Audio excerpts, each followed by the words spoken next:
아담과 하와, 예수 그리스도와 교회. 창세기 2장 18절에서 25절. 여호와 하나님이 이르시되 사람이 혼자 사는 것이 좋지 아니하니 내가 그를 위하여 돕는 배필을 지으리라 하시니라. 여호와 하나님이 흙으로 각종 들짐승과 공중의 각종 새를 지으시고 아담이 무엇이라고 부르나 보시려고 그것들을 그에게로 이끌어 가시니 아담이 각 생물을 부르는 것이 곧 그 이름이 되었더라. 아담이 모든 가축과 공중의 새와 들의 모든 짐승에게 이름을 주니라. 아담이 돕는 배필이 없으므로 여호와 하나님이 아담을 깊이 잠들게 하시니 잠들매 그가 그 갈빗대 하나를 취하고 살로 대신 채우시고 여호와 하나님이 아담에게서 취하신 그 갈빗대로 여자를 만드시고 그를 아담에게로 이끌어 오시니 아담이 이르되 이는 내 뼈 중의 뼈요 살 중의 살이라. 이것을 남자에게서 취하였은즉 여자라 부르리라 하니라. 이러므로 남자가 부모를 떠나 그의 아내와 합하여 둘이 한 몸을 이룰지로다. 아담과 그의 아내 두 사람이 벌거벗었으나 부끄러워하지 아니하니라. 우리는 어떻게 아담의 갈빗뼈로 하와를 만드시는 이야기가 선악과 이야기와 연결이 되는지 살펴보겠습니다. 먼저 본문 18절을 보면 여호와 하나님이 이르시되 사람이 혼자 사는 것이 좋지 아니하니 내가 그를 위하여 돕는 배필을 지으리라 하시니라. 여기 보면 좋지 않다라는 말이 나오는데 그 말은 선하지 못하다입니다. 하나님께서는 천지 창조를 하시면서 보시기에 좋았더라라고 말씀을 하셨습니다. 그러나 지금 하나님께서 아담에게 아담을 위한 돕는 배필을 만들어 주시는 사건은 하나님께서 인간이 선악과를 먹음으로 말미암아 선이 깨져버린 상태인 보시기에 좋지 못하니 어떠한 방식으로 다시 선하게 만들 것인가를 내용으로 담고 있는 것입니다. 하나님께서 선악과를 따먹으면 정령 죽게 될 것이다.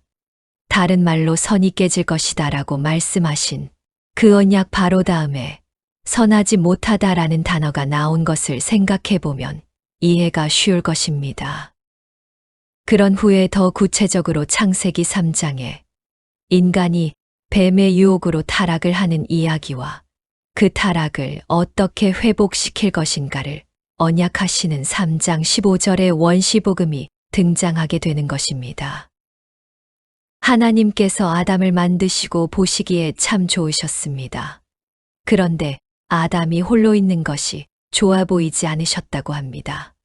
그래서 하나님께서는 아담을 잠들게 하시고 그의 옆구리를 통해 갈빗뼈를 하나 뜯어내십니다. 그리고 그 뼈로 여자를 만드십니다.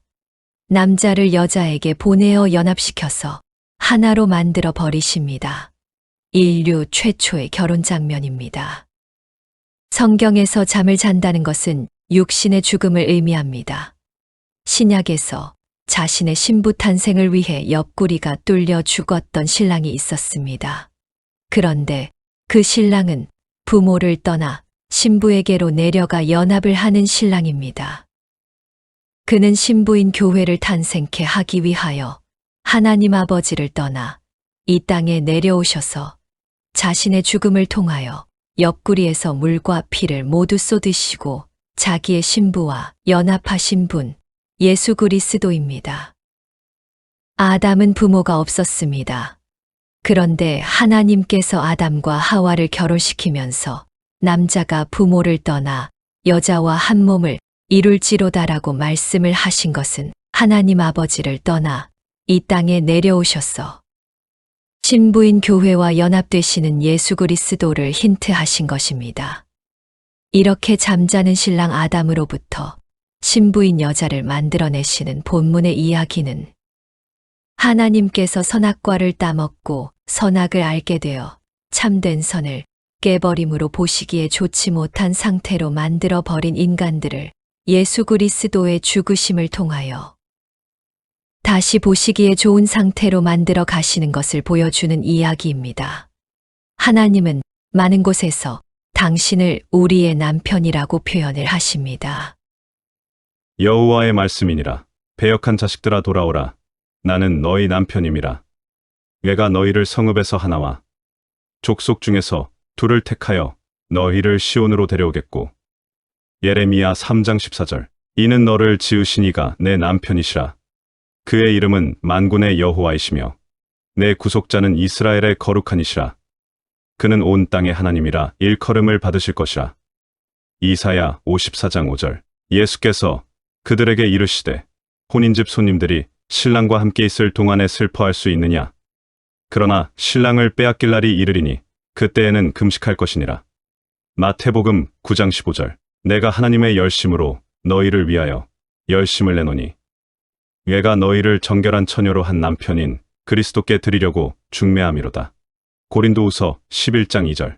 하나님께서는 인간이 타락하고 하나님을 떠나버려 선이 깨져버린 상태를 아담이 혼자 있는 것으로 묘사를 하신 것이고, 그 깨져버린 선을 회복하는 방법으로 당신 자신의 죽음을 택하셨다는 것을 잠자는 아담의 갈비뼈로 신부가 탄생하는 장면으로 창세기에서 이미 보여주고 계신 것입니다.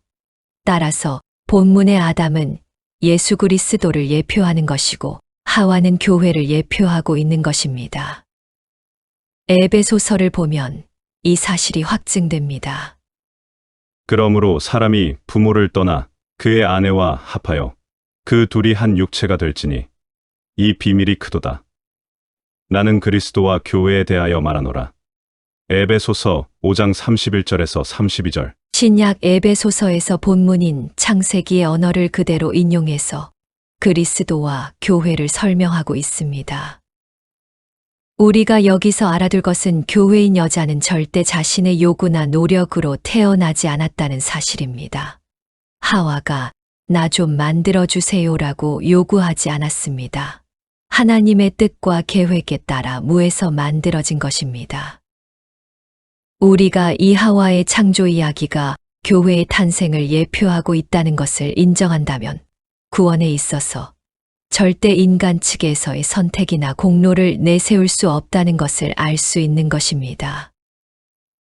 이렇게 창세기 2장의 내용은 예수 그리스도로 말미암아 하나님의 생명을 받아 영원한 생명을 누리며 살게 될 교회를 향한 하나님의 의지와 언약이 조금씩 더 구체적이며 점점 더 확대되어 설명되고 있는 것입니다.